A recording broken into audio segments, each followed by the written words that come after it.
Bismillahirrahmanirrahim. Assalamualaikum warahmatullahi wabarakatuh.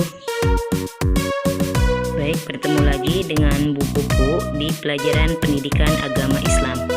Baik teman-teman, di materi sebelumnya Bu Pupu sudah menyampaikan tentang yang pertama surat Al-Qadar ayat 1-5, kemudian surat Al-Kafirun ayat 1-6, dan surat Al-Maidah ayat 2 dan 3.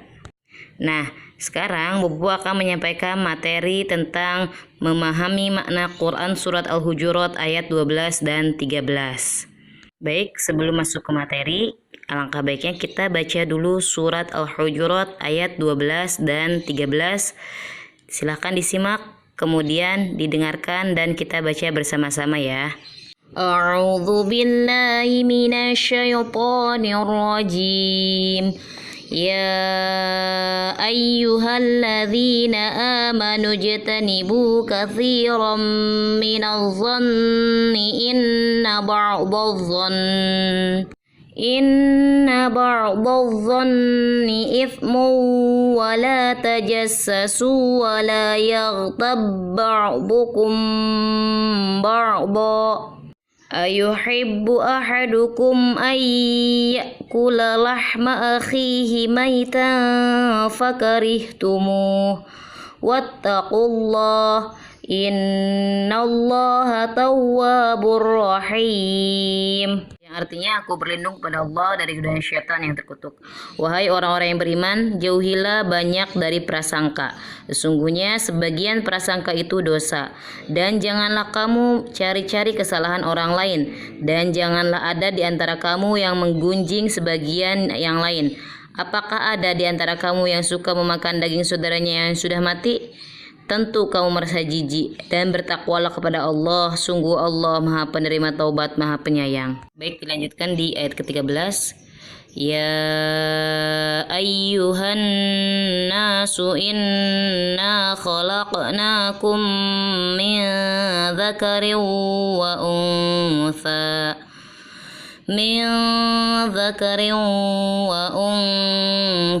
waja'alnakum syu'uban wa qabaila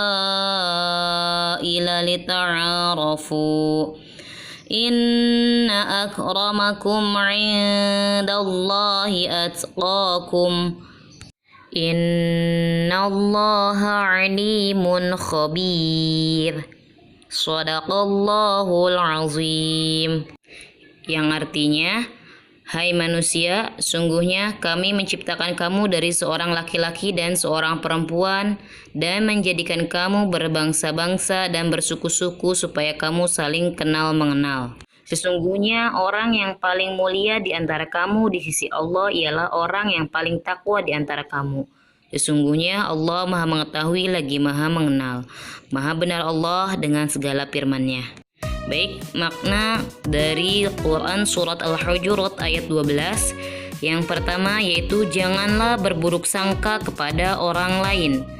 Yang kedua, jangan mencari-cari kesalahan orang lain. Kemudian yang ketiga, jangan menggunjing atau membicarakan aib serta keburukan orang lain. Kemudian lanjut di makna Quran surat Al-Hujurat ayat 13, yaitu yang pertama, berbuat baik, toleransi, rukun, dan tolong-menolong dalam kebaikan kepada sesama manusia.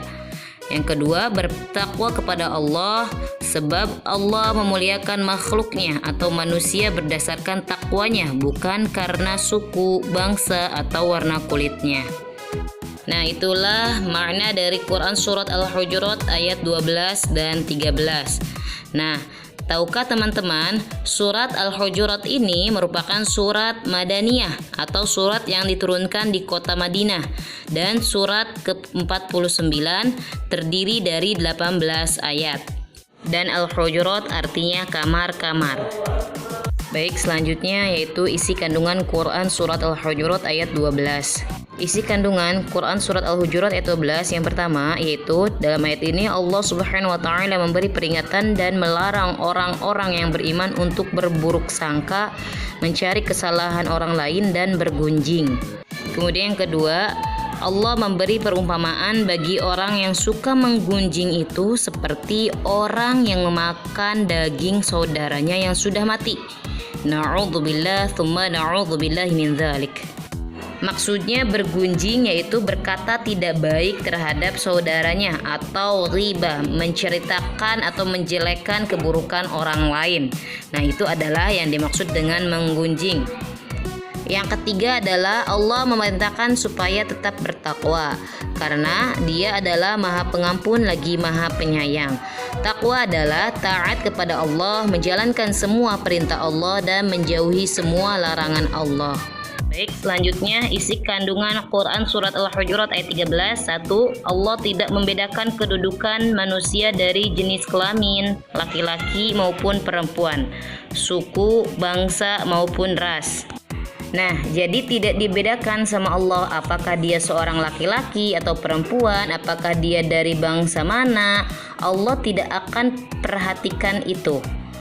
Apakah dia orangnya seperti apa, rambutnya seperti apa, mukanya seperti apa. Allah tidak membedakan itu. Semuanya sama di hadapan Allah Subhanahu wa taala. Yang kedua, yang menjadi pembeda di hadapan Allah Subhanahu wa taala adalah tingkat ketakwaannya. Jadi, ketika orang tersebut sudah bertakwa, kedudukannya akan tinggi di hadapan Allah Subhanahu wa taala. Contohnya adalah Bilal bin Rabah yang awalnya sebagai budak, kemudian dia dimerdekakan dan ia menjadi orang yang takwa. Bahkan sudah dijamin oleh Allah Subhanahu wa taala akan masuk ke dalam surganya Allah. Bahkan ketika beliau masih hidup pun Nabi Muhammad SAW sempat mendengar suara terompahnya. Ya, terompah itu adalah sendal Bilal bin Rabah. Nah, sendal Bilal bin Rabah ketika masih hidup pun sudah terdengar di surga. Subhanallah. Di sini sudah jelas yang menjadi pembeda tingkat ketakwaannya. Siapapun itu, ketika kamu bertakwa kepada Allah Subhanahu wa taala, maka kamu akan menjadi orang yang paling mulia di sisi Allah. Selanjutnya, yang ketiga, isi kandungan surat Al-Hujurat ayat 13, yaitu dalam Islam tidak mengenal istilah status sosial di dalam masyarakat. Jadi ketika Islam itu datang, Islam menghapus sistem perbudakan. Tidak ada lagi yang namanya budak, tidak ada lagi yang namanya kaya atau miskin. Yang keempat, dalam Islam semua manusia dilahirkan dalam keadaan merdeka. Tidak ada perbedaan. Tidak ada yang satunya sebagai tuan, satunya sebagai budak, semuanya merdeka.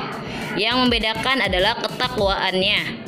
Kemudian yang membedakannya dilahirkan lalu menjadi dewasa, itu bagaimana cara dia untuk mendapatkan kemuliaan Allah Subhanahu wa taala.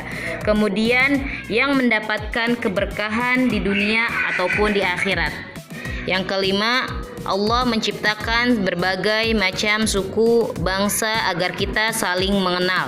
Di sini dijelaskan bahwa di Indonesia banyak berbagai macam suku bangsa dari Sabang sampai Merauke. Untuk saling mengenal berbagai macam daerahnya, bahasanya.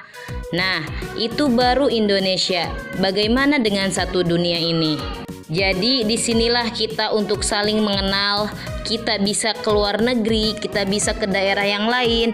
Nah, itulah adalah tujuan daripada kita saling mengenal.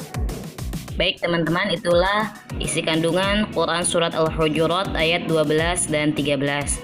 Baik, di sini ada beberapa pertanyaan. Yang pertama, surat Al-Hujurat terdiri dari berapa ayat? Yang kedua, surat Al-Hujurat diturunkan di kota mana? Kemudian yang ketiga, surat Al-Hujurat surat yang keberapa di dalam Al-Quran? Kemudian yang keempat, arti dari surat Al-Hujurat yaitu. Kemudian yang kelima, sebutkan isi kandungan Quran surat Al-Hujurat ayat 12 dan 13. Baik teman-teman, itu saja yang bisa Buku sampaikan. Kurang lebihnya mohon maaf. Semoga bermanfaat dan tetap semangat. Sekian dan terima kasih. Wassalamualaikum warahmatullahi wabarakatuh.